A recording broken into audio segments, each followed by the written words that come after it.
Soyez les bienvenus sur le plateau TV des JFR 2022, les journées francophones de la radiologie, au cœur de l'espace SFR Café. Et notre invitée aujourd'hui est Anne Cotten. Bonjour, Madame Cotten. Vous êtes professeure de radiologie à Lille, spécialisée en imagerie musculo-squelettique et secrétaire générale de la SFR.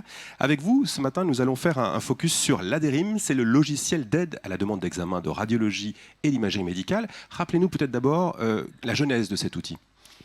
Alors effectivement, ADERIM, c'est un guide, c'est une aide à la demande des examens de radiologie et imagerie médicale. Ça a été édité par la Société française de radiologie, réalisé par ces sociétés d'organes en collaboration très étroite avec les médecins généralistes et plus particulièrement avec le Collège de médecine générale, le docteur Paul Frappé.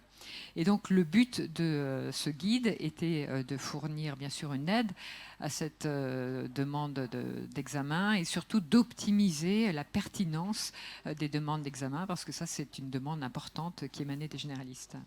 Alors, rentrons un petit peu plus dans le détail. En quoi ça consiste? Comment marche cet outil? Alors pour faire ce logiciel, on est parti de la liste des pathologies fournies par les médecins généralistes, de leurs motifs de consultation, parce que c'est avant tout face à ça qu'ils sont confrontés.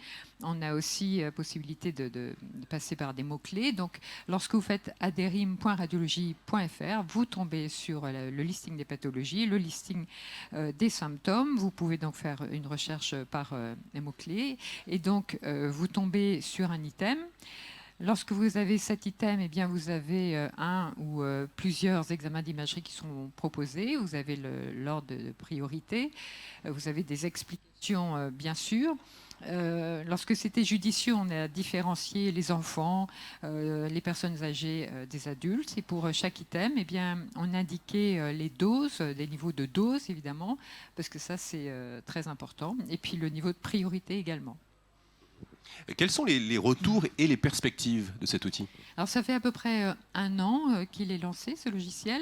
On a fait des statistiques justement dernièrement pour les 10 premiers mois.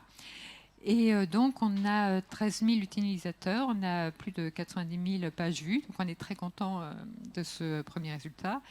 Et ce qui était prévu pour ce guide, ce qui est très important pour nous, c'est qu'il soit évolutif.